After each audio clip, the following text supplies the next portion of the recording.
Okay guys, you guys remember I have the last sheet of plywood here, and obviously it's a lot longer than my countertop, but I'm going to take full advantage of that because now that the tool pantry is gone and I lost storage, I think what I'm going to do with I got some lumber over here, I'm going to make shelving underneath the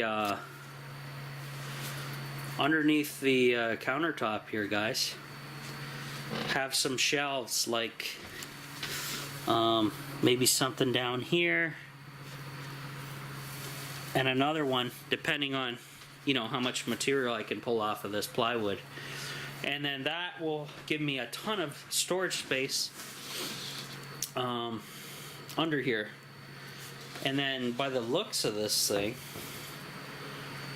I could almost buy, when I have money, that is, because I'm pretty broke right now, almost turn this, when properly cut, I can turn that into some kind of door, and that will, keep the pantry closed in on all sides, hopefully.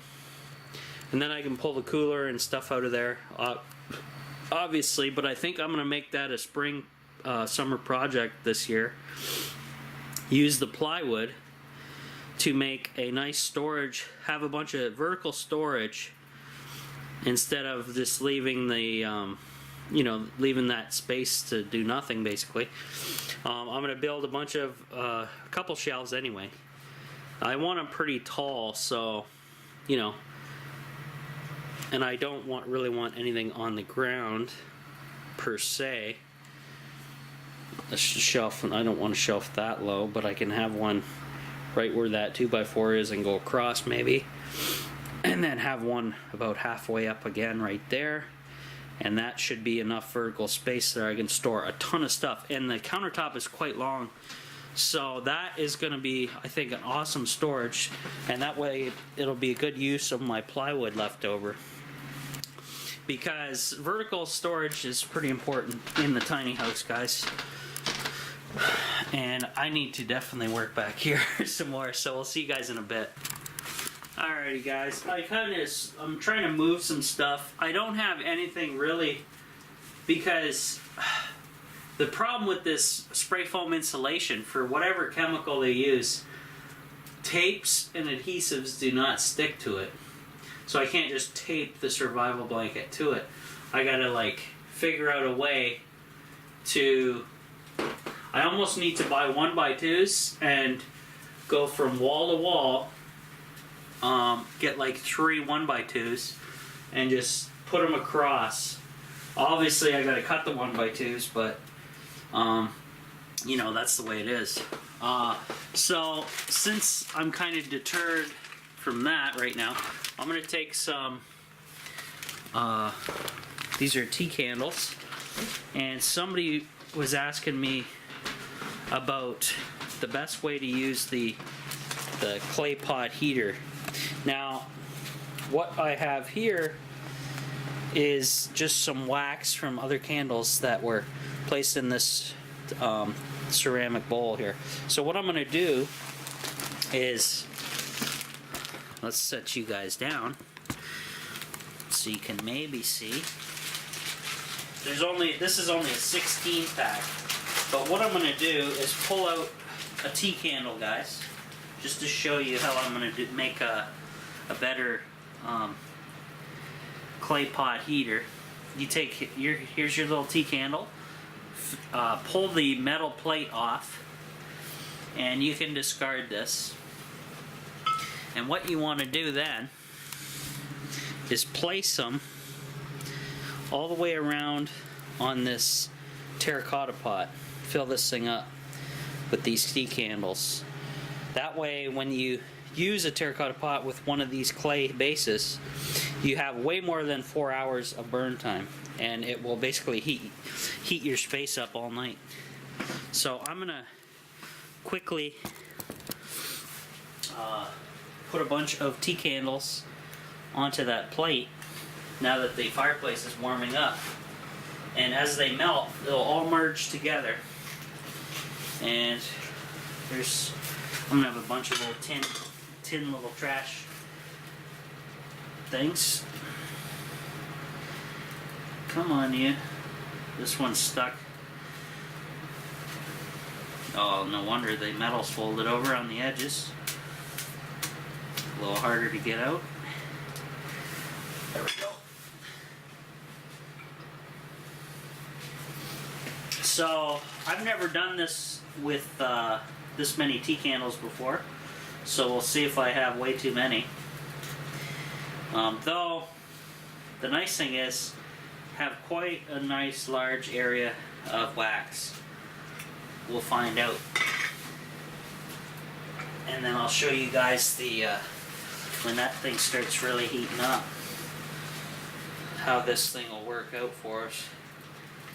And then if I have to stay another night over here, I can use my backup tea candles or as a supplemental or as my main source if something happened to the fireplace.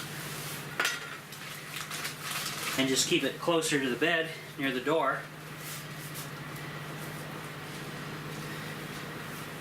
Hopefully you guys are seeing what I'm seeing here. Move the camera a bit. There we go.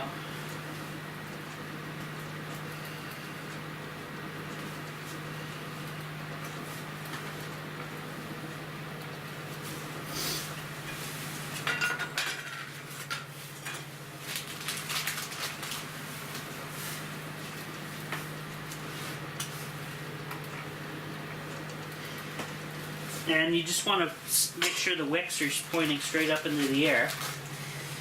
And that way, you know, you're getting a full coverage.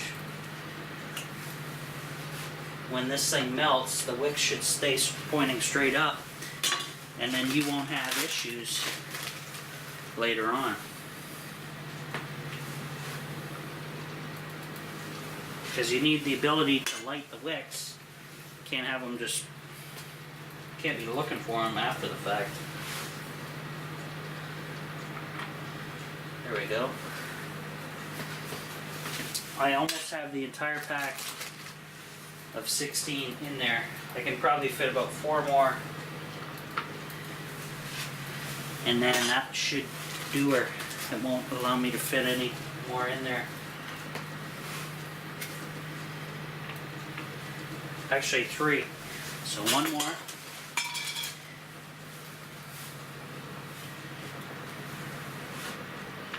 And it's nice to do this now when the weather's still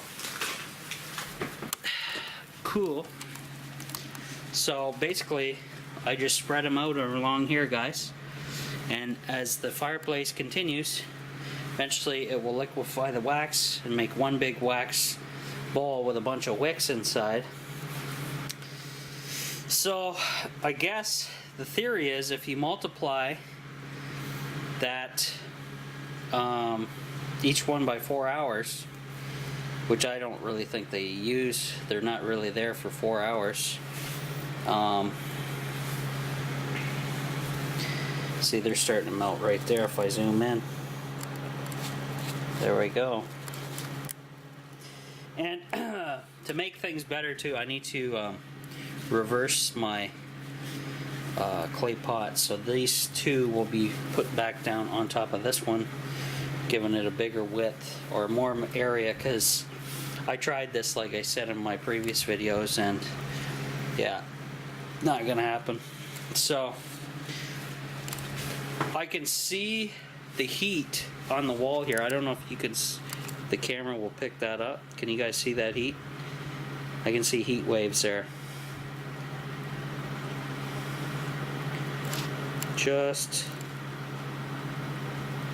I can see it with my naked eye, so I'm guessing you guys will see it as well.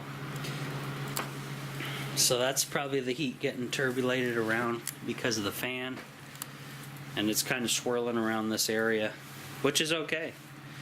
That's good. Yeah, back to the mess back there. I gotta decide what I'm gonna do. We're only down to 14.5 now, which is probably actually 14.4 because it's Its accuracy is about out by 0.1, so still not bad. Won't run out of power anytime soon. So yeah, so we'll see what happens here, guys. I'm gonna keep working away.